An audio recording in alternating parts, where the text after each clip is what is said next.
Class 9 আজকে আমি তোমাদের লাভ ক্ষতির অঙ্ক করাবো। এটা লাভ ক্ষতির ওপরে পার্ট 3 চলছে। 3 নম্বর ভিডিও, এটা লাভ ক্ষতির ওপরে। আজকে আমি 15 নম্বর থেকে অঙ্ক শুরু করব। এক্সারসাইজ 10.1। আচ্ছা, এবারে দেখো 15 অঙ্কটা যা বলেছে দেখবে 14 অঙ্কের সঙ্গে খুবই মিল আছে, অনেকটাই মিল আছে। সেই জন্য আমি এটা আজকে একটু সংক্ষেপে বোঝাবো। অন্য ধরনের অঙ্কগুলো একটু ডিটেলসে বোঝাবো, তোমরা একটু দেখে নাও অঙ্কটা। একটা বিশেষ ধরনের কলমের ধার্য মূল্য বলেছে 36 টাকা 50 পয়সা। রফিক চাচা শুভমকে একটা পেনে 2 টাকা 90 পয়সা ছাড় দিয়েছেন, দিয়ে বিক্রি করেও তার কিন্তু 12% লাভ হয়েছে। যদি তিনি ওই ধরনের আরেকটা কলম মিতাকে 34 টাকা 50 পয়সায় বিক্রি করেন, তাহলে দ্বিতীয় কলমটিতে তার শতকরা কত লাভ হলো। প্রথমে আমাদের ধার্য মূল্য বলে দেওয়া আছে, তারপরে ধার্য মূল্যের উপরে কত ছাড় দেওয়া আছে সেটা বলা আছে। ছাড় দেওয়ার পর যে দামটা হয় সেটাই হচ্ছে বিক্রি মূল্য। যেমন আমরা দেখি অনেক সময় সেল বা অন্যান্য সময়ে যে কোনো জিনিসের ওপরে একটা দাম লেখা থাকে, তারপরে বলা হয় যে ওই দামের উপর 10% ছাড় দেওয়া হচ্ছে। তখন ধরো 100 টাকা লেখা আছে, বললো 10 টাকা ছাড় দেওয়া হবে, তখন কি হয় 100 - 10 = 90 টাকায় বিক্রি করা হয় জিনিসটা। এখানেও ঠিক সেই সিস্টেম। 36 টাকা 50 পয়সা থেকে 2 টাকা 90 বাদ দিলাম, এটা হলো বিক্রয় মূল্য। এবার বলছে এতে এই যে ছাড় দিল তাতেও কিন্তু তার 12% লাভ হয়েছে, তাহলে আমাকে ক্রয় মূল্যটা বার করতে হবে। কিভাবে বার করব? ঐকিক নিয়মে করেছি। পেনটার বিক্রয় মূল্য 112 হলে ক্রয় মূল্য হয় 100 টাকা, কেননা লাভ 12 হয়েছিল। 100 ক্রয় মূল্য, তার সঙ্গে লাভ 12 যোগ করলে বিক্রয় মূল্য হয় লাভ। এখান থেকে ঐকিক নিয়মে 33 টাকা 60 পয়সা তো বিক্রয় মূল্য ছিল, তাহলে ক্রয় মূল্য কত বার করেছি এইটা।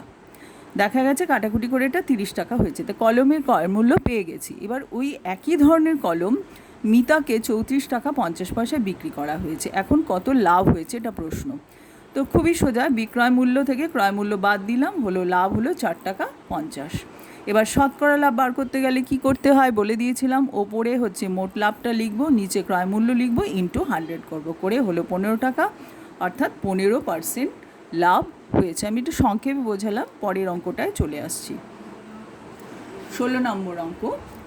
এক পুস্তক প্রকাশক 2000 কপি বই ছাপার জন্য 3875 টাকার কাগজ কিনতে আর 3315 টাকা ছাপতে আর 810 টাকা বাঁধানোর জন্য খরচ করেন। প্রকাশককে বইটার জন্য তো প্রথমে খরচ করতে হবে, বইটা ছাপার জন্য যা যা খরচ সেইগুলো করলেন।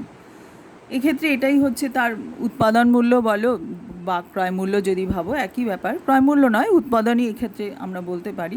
যাই হোক, তো এইবার কি করলেন, এই বইটার জন্য যা খরচ হলো তার উপরে তাকে তো লাভ করতে হবে। তিনি ঠিক করলেন যে পুস্তক বিক্রেতাদের 20% ছাড় দেবেন, দিয়েও যাতে 20% লাভ থাকে, এইভাবে উনি বিক্রি করবেন।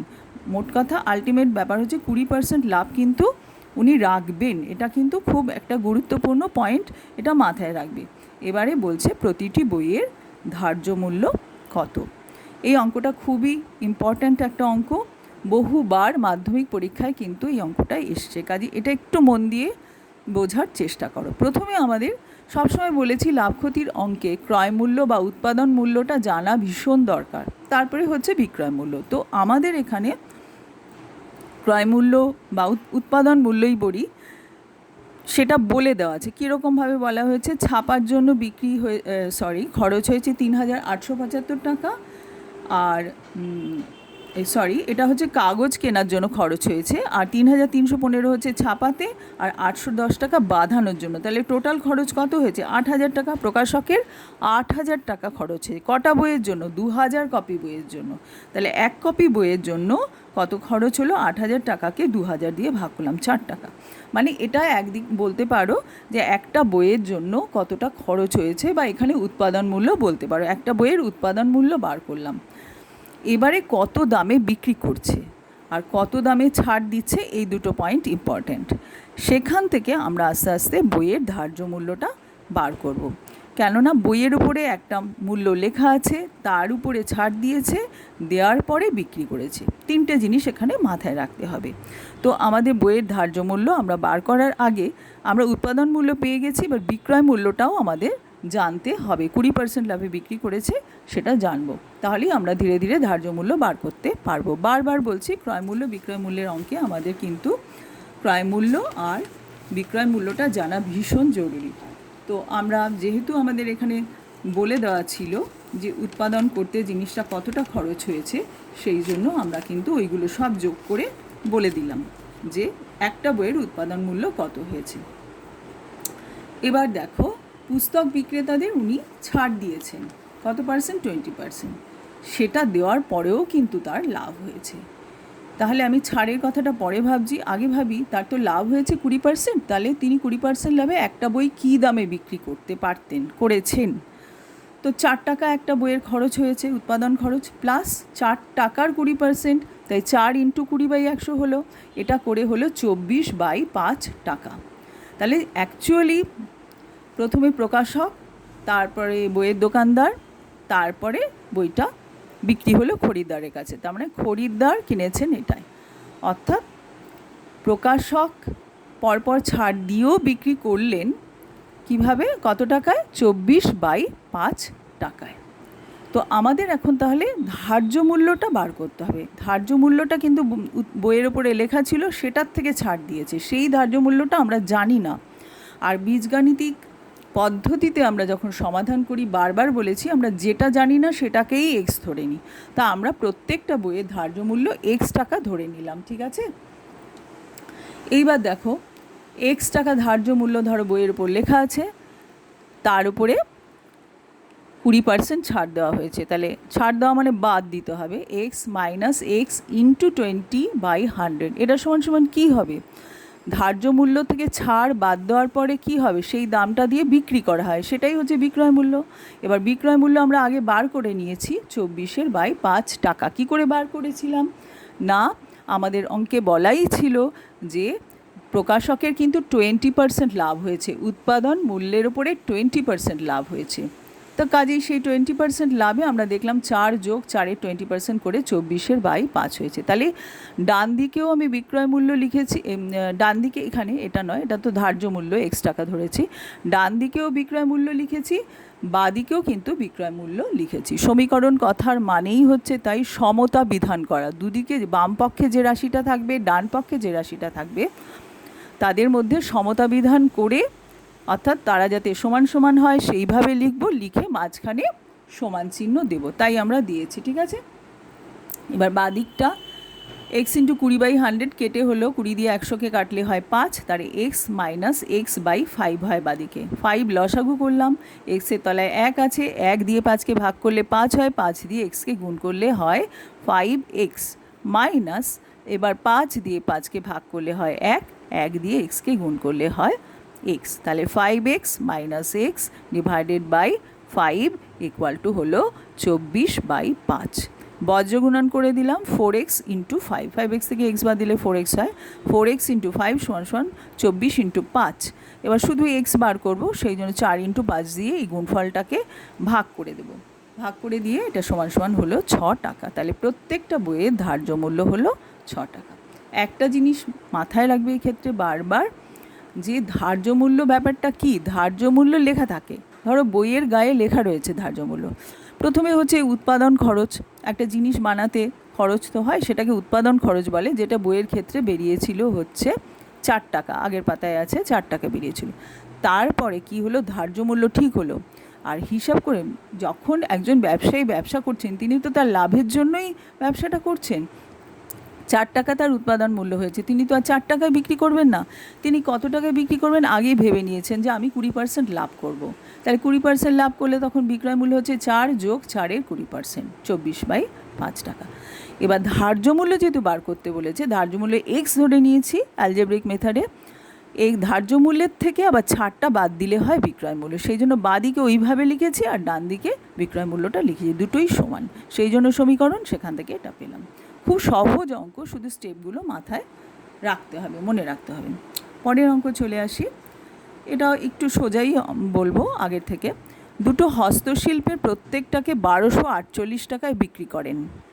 প্রথমটিতে তিনি 4% লাভ করেন, কিন্তু দ্বিতীয়টিতে তার 4% ক্ষতি হয়, তার মোট লাভ বা ক্ষতি হলো। আচ্ছা, এখানে প্রত্যেকটা হস্তশিল্পে 1248 টাকায় বিক্রি করেছে, তার মানে বিক্রয় মূল্য আমার জানা হয়ে গেছে। তাহলে এখানে ক্রয় মূল্যটা বার করতে হবে, তবেই তো আমরা বুঝতে পারবো। তো দেখো আমরা ধরে নিলাম প্রথমটা ক্রয় মূল্য হচ্ছে এক্স টাকা। অঙ্কে কিন্তু কোথাও বলে নেই, দেওয়া নেই যে ক্রয় মূল্য কী, কিন্তু ক্লু দেওয়া আছে যে এখানে কতটা লাভ হয়েছে বা কতটা ক্ষতি হয়েছে। তো প্রথমটাতে 4% লাভ হয়েছে, তাহলে প্রথমটার ক্রয় মূল্য বার করি। কিভাবে বার করব? আমরা ক্রয় মূল্যকে এক্স ধরে নিয়েছি, তাহলে এক্স প্লাস এক্স ইন্টু 4/100 সমান সমান হলো 1248। দেখো ক্রয় মূল্য প্লাস লাভ সমান সমান কী হয়? বিক্রয় মূল্য হয়। তাহলে ক্রয় মূল্য এক্স ধরেছি, প্লাস ক্রয় মূল্যের উপরে কত লাভ অঙ্কে বলে দেওয়া আছে 4%, তাহলে এক্স ইন্টু 4/100 এটা সমান সমান কী হবে? বিক্রয় মূল্য। বিক্রয় মূল্য আমাদের বলে দেওয়া ছিল 1248 টাকা। তাহলে বাদিকেও আমি বিক্রয় মূল্য লিখেছি, ক্রয় মূল্য প্লাস লাভ মানেই বিক্রয় মূল্য। আর ডান দিকে বিক্রয় মূল্যটা জানাই ছিল বলে একবারে ডাইরেক্টলি লিখে দিয়েছি। তার মানে দুদিকে একই জিনিস আছে, তাই কিন্তু মাঝখানে সমান চিহ্ন দিয়েছে। একেই বলে সমীকরণ গঠন করা। তোমরা মাধ্যমিক পরীক্ষায় সমীকরণ গঠন অবধিও ঠিকঠাক করলেও কিন্তু একটা পার্ট মার্কস পেয়ে যাবে। কাজেই সমীকরণ গঠনটা খুব ভালো করে বুঝতে হবে, আর সমীকরণ সমাধান করে ফাইনাল উত্তর তো নিশ্চয়ই আনতেই হবে। তো আমরা এটা সমাধান করে পেলাম এক্স ইকুয়াল টু হচ্ছে 1200 টাকা। এটাই নিশ্চয়ই সমাধান, বলতে হবে না। আচ্ছা, এবার পরেরটায় উনি 4% ক্ষতি করেছেন, কিন্তু বিক্রয় মূল্য সেই 1248, তাহলে ক্রয় মূল্য তো আলাদা। তাহলে ক্রয় মূল্যটা আমি আর এক্স এখন ধরবো না, আগে যেহেতু এক্স ধরেছি এটা ক্রয় মূল্য ওয়াই ধরবো, কেননা এখানে ক্রয় মূল্য আলাদা হবে, কারণ 4% ক্ষতিতেও তার 1248 টাকা বিক্রয় মূল্য হয়েছে। তাহলে আমরা ক্রয় মূল্য ওয়াই ধরেছি, এবারে ক্ষতি হয়েছে বলে ওয়াই থেকে ক্ষতিটা বাদ দেবো, ওয়াই ইন্টু 4/100 বাদ দিলাম, সেটা সমান সমান হবে বিক্রয় মূল্য। আমরা জানি যে ক্রয় মূল্য মাইনাস ক্ষতি সমান সমান বিক্রয় মূল্য। খুব সহজেই বুঝতে পারো। ধরো 5 টাকা দিয়ে তুমি একটা পেন কিনেছো, তুমি 2 টাকা ক্ষতিতে বিক্রি করছো। ক্ষতি মানে তুমি কমে বিক্রি করছো, তার মানে কি 5 - 2 সমান সমান 3 টাকায় বিক্রি করছো। এখানেও তাই, ওয়াইয়ে কিনেছো, ওয়াইয়ের থেকে 4% ক্ষতি বাদ দিলাম, দিয়ে সমান সমান 1248 হলো। বাদিকটা বিয়োগ করলে এটা হয়, তারপরে বজ্র গুণন করে ভাগ করে আমরা পেলাম ওয়াই ইকুয়াল টু 1300 টাকা। তাহলে এই যে দুটো হস্তশিল্প, তার মোট ক্রয় মূল্য আমরা পেয়ে গেলাম 1200 টাকা যোগ 1300 টাকা, এটা করে হলো 2500 টাকা। এবার বিক্রয় মূল্য আমাদের জানাই ছিল, একটার দাম 1248, তাহলে দুটোর দাম 1248 ইন্টু 2 অর্থাৎ সমান সমান হয় 2496, যে লিখেছি মোট বিক্রয় মূল্য। এখানে একটু কাটাকুটি হয়েছে, দেখে নাও। সমান সমান হচ্ছে 1248 ইন্টু 2 সমান সমান হচ্ছে 2496, দেখতে পাচ্ছ সবাই? আচ্ছা, তাহলে ক্ষতি কত হবে? আমরা দেখতে পাচ্ছি 2500 টাকা ক্রয় মূল্য আর বিক্রি করেছি তার থেকে একটু কম দামে, তাহলে ক্ষতি হয়েছে। তাহলে ক্ষতি সমান সমান 2500 মাইনাস 2496 টাকা সমান সমান হলো 4 টাকা। ঠিক আছে, দেখে নাও সবাই। ডান দিকটা যদি না দেখা যায় আমি একটু দেখিয়ে দিচ্ছি। নেক্সট অঙ্কে আমরা চলে যাই। নেক্সট অঙ্ক হচ্ছে 18 অঙ্ক। 18 অঙ্কটা কি বলেছে আমরা দেখি। করিম মোহনকে 4860 টাকায় একটা মোবাইল ফোন বিক্রি করায় 19% ক্ষতি হয়। কি হলো? করিম মোহনকে একটা মোবাইল বিক্রি করেছে। কত টাকা বিক্রি করেছে? 4860 টাকায়। ঠিক আছে, এইবারে মোহন তো কিনলো, কিনে সে আবার আরেকজনকে বিক্রি করেছে। সে কিন্তু একটু দামেই বিক্রি করেছে, যে দামটায় বিক্রি করেছে দেখা যাচ্ছে সেই দামে করিম যদি মোহনকে বিক্রি করতো তাহলে কিন্তু করিমের 17% লাভ হতো। করিম কি প্রথম লোক, প্রথম বিক্রেতা করিম, করিমের থেকে মোহন, মোহনের থেকে রহিম, তিনটে জিনিস মাথায় রাখবে। তোমরা খাতার পাশে ডান দিকে লিখে দিতে পারো। তো তোমাদের মনে হতে পারে বাবা এটা খুব গণ্ডগোলের অঙ্ক, একজন থেকে আরেকজন, তার থেকে আরেকজন, কিন্তু ব্যাপারটা তা নয়, একটু মন দিয়ে শুনলেই বুঝতে পারবে। আচ্ছা, করিম মোহনকে এত টাকায় বিক্রি করেছেন, তাতে কিন্তু তার 19% ক্ষতি হয়েছে। তাহলে এই যে ক্লুটা দেওয়া আছে 19% ক্ষতি হয়েছে, তার থেকে আমরা কি বার করতে পারবো না, ক্রয় মূল্যটা বার করতে পারবো। ঠিক আছে, তো আমরা জানি ক্ষতি হলে কি হয়, কমে বিক্রি হয়। তো 100 টাকা যদি ক্রয় মূল্য হয় তাহলে তার থেকে 19 টাকা বাদ দিলে যেটা হয় 81 টাকাটা হবে বিক্রয় মূল্য, তবেই তো 19% ক্ষতি। তাহলে 81 টাকা বিক্রয় মূল্য হলে ক্রয় মূল্য হচ্ছে 100 টাকা। টাকা বিক্রয় মূল্য হলে ক্রয় মূল্য 100/81 টাকা। তাহলে 4,860 টাকা বিক্রয় মূল্য হলে এটা হলো গুণ করে হলো 6,000 টাকা। তাহলে আমরা বুঝলাম যে করিম কিনেছিল মোবাইলটা 6,000 টাকা দিয়ে, কিন্তু বিক্রি করার সময় কম দামে বিক্রি করেছে 4,860 টাকা, তাই তার কিন্তু ক্ষতি হয়েছে।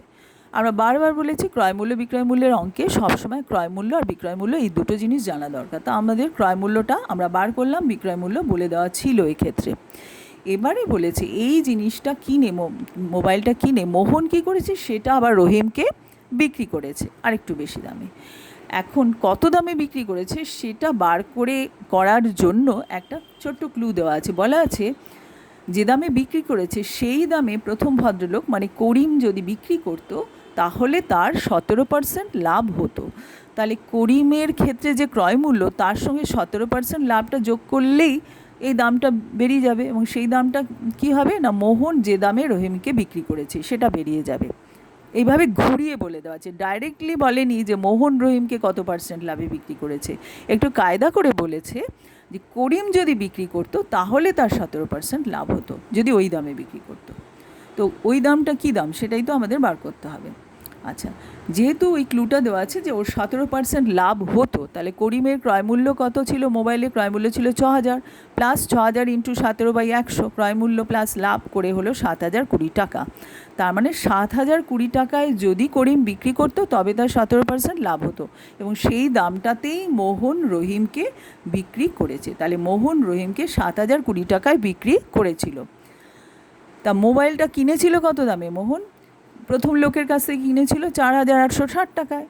তাহলে তার কত লাভ হলো? 7,020 মাইনাস 4,860, কেন এই দামে বিক্রি করেছে, এই দামে কিনেছে, ব্যাস হলো 2,160 টাকা। এবার শতকরা লাভ তো বার করা খুবই সোজা, মোট লাভ ওপরে ক্রয় মূল্য নিচে ইন্টু 100 করে এটা হলো। ঠিক আছে, এবারে আমরা 21-এর অঙ্কটায় যাচ্ছি। একটা দুটো অঙ্ক বাদ দিচ্ছি, ওগুলো তোমরা পারবে করতে নিজেরা, না পারলে পরে আমাকে কমেন্ট বক্সে জানিও। এটা একটু অন্য ধরনের অঙ্ক, সেই জন্য আরও করাচ্ছি। এক ব্যবসায়ী এক ধরনের চা 80 টাকা প্রতি কিলোগ্রাম দরে বিক্রি করে 20% ক্ষতি, এবং অপর এক ধরনের চা 200 টাকা প্রতি কেজি দরে বিক্রি করে 25% লাভ করেন। একটায় ক্ষতি হয়েছে আর একটায় লাভ হয়েছে। এবার বলছে তিনি দু ধরনের চা কী অনুপাতে মেশালে তার প্রতি কিলোগ্রাম 150 টাকা দরে বিক্রি করলেও 25% লাভ হবে। তাহলে মোট কথা তাকে 25% লাভ করতে হবে, এটা কিন্তু মাথায় রাখতে হবে। তো প্রথমে আমরা ক্রয় মূল্য বার করব। দুটো টাইপের চা, তো প্রথম টাইপের চাটার কত % ক্ষতিতে বিক্রি করেছি, 20% ক্ষতিতে, আর বিক্রয় মূল্য ছিল 80 টাকা, ক্রয় মূল্য বলেনি, তাই ক্রয় মূল্য বার করব। 20% ক্ষতিতে 80 টাকা বিক্রয় মূল্য হলে ক্রয় মূল্য হয় 100 টাকা, তো 80 টাকায়ও বিক্রি করেছে, তাহলে ওই 1 কেজির দাম ক্রয় মূল্য ছিল হচ্ছে 100 টাকা। এবার দ্বিতীয় প্রকারটা উনি 25% লাভে বিক্রি করেছেন, ঠিক আছে, আর কত বিক্রি করেছেন, 1 কিলো হচ্ছে 200 টাকা, লাভ করেছেন 25%। এবার 25% লাভে 125 টাকা বিক্রয় মূল্য হলে ক্রয় মূল্য হয় 100 টাকা। 1 টাকা বিক্রয় মূল্য হলে ক্রয় মূল্য 100/125, 200 টাকা বিক্রয় মূল্য হলে 100/125 ইন্টু 200 করে হলো 160 টাকা। তাহলে বোঝা গেল দ্বিতীয় টাইপের চাটা ক্রয় মূল্য 1 কেজি ক্রয় মূল্য হচ্ছে 160 টাকা, আর বিক্রয় মূল্য তো আমাদের বলে দেওয়াই আছে যে 200 টাকা করে বিক্রি করেছে। তো এবারে হচ্ছে মেশাতে হবে, দুটো চা মেশাতেও হবে, আবার লাভও করতে হবে। তো দেখি আমরা যেহেতু কী অনুপাতে মেশাবো সেটাই প্রশ্ন, আমরা ধরে নিচ্ছি x অনুপাত y এভাবে মেশাবো। সেই জন্য আমি বললাম প্রথম প্রকার x কেজির সঙ্গে দ্বিতীয় প্রকার y কেজি মেশালাম, ধরে নিচ্ছি। এবার একটা সমীকরণ গঠন করব। তো এখন প্রতি কেজি কত টাকা দরে বিক্রি করবে এটা ফিক্স বলে দিয়েছে, 150 টাকা দরে বিক্রি করবে, তাতে তার কত লাভ হবে, 25% লাভ হবে বা হয়েছে, ঠিক আছে। তাহলে আমরা একটা সমীকরণ গঠন করব, বাদিকেও লাভ রাখবো, ডান দিকেও মোট লাভ রাখবো, লাভ সমান সমান লাভ, ঠিক আছে। আমরা জানি ক্রয় মূল্যের উপরে সব সময় লাভ হয়। ক্রয় মূল্য কত, x কেজির ক্রয় মূল্য হবে 100 ইন্টু x, কেননা 1 কেজি প্রথম প্রকার চায়ের ক্রয় মূল্য ছিল 100 টাকা, x কেজি 100 ইন্টু x, আর দ্বিতীয় প্রকার চা 160 টাকা কেজি ছিল, তাহলে 160 ইন্টু y, এটা হলো মোট ক্রয় মূল্য। তার উপরে লাভ হয়েছে 25%, তাহলে ইন্টু 25/100। তাহলে বাদিকে মোট কত লাভ হয়েছে লেখা হলো এইভাবে। এবার ডান দিকটাও লাভ হয়েছে, ডান দিকের লাভটা অন্য রকমভাবে লিখলাম, কিন্তু সেই লাভটাকেই লিখছি। কীরকম? ডান দিকে হচ্ছে বিক্রয় মূল্য মাইনাস ক্রয় মূল্য করলাম। বিক্রয় মূল্য কত? আমার তো মোট চা হচ্ছে x kg plus y kg, দু প্রকার চা মিশিয়েছি, এক্স প্লাস ওয়াই কেজি। কত টাকা করে বিক্রি করেছি? 150 টাকা করে। তাহলে বিক্রয় মূল্য হচ্ছে 150 into x plus y, minus ক্রয় মূল্য হবে 100 এক্স প্লাস 160 ওয়াই। এক্স কেজির ক্রয় মূল্য 100 এক্স আর ওয়াই কেজির ক্রয় মূল্য হলো 160 ওয়াই। বিক্রয় মূল্য মাইনাস ক্রয় মূল্য, এটাও হচ্ছে লাভ, বাদিকটাও হচ্ছে লাভ। দুটো লাভ একই চায়ের ওপরে লাভ হচ্ছে, সেই জন্য মাঝখানে সমান চিহ্ন দিলাম। সমীকরণ গঠনটাই আসল, এটা যদি বুঝতে পারো তাহলেই সমীকরণ সমাধান করা যাবে। তো আমরা এবারে আর কিছুই না, করে দেওয়া আছে, তোমরা জাস্ট দেখে নাও। সমাধান করে আমাদের উত্তর বেরোলো এক্স বাই ওয়াই সমান সমান 2/1। তাহলে এক্স অনুপাত ওয়াই সমান সমান হচ্ছে 2:1। অর্থাৎ প্রথম প্রকার ও দ্বিতীয় প্রকার চা যথাক্রমে 2:1 অনুপাতে মেশানো হলো। একটা দুটো অঙ্ক বাদ থাকলো, সেগুলো তোমরা অবশ্যই নিজেরা করবে। সব অঙ্ক আমি করে দিলে তোমরা কিন্তু শিখতে পারবে না। তো কোনো অসুবিধা হলে আমাকে জানিও। আমি ডান দিকটা একটু এদিকে দেখিয়ে দিচ্ছি, ঠিক করে দেখে নাও সমাধানটা। তোমরা কমেন্ট বক্সে অবশ্যই জানাবে ভিডিওটি কেমন লাগলো, আর চ্যানেলটি সাবস্ক্রাইব করবে তোমরা। ঠিক আছে, এখানেই শেষ করছি।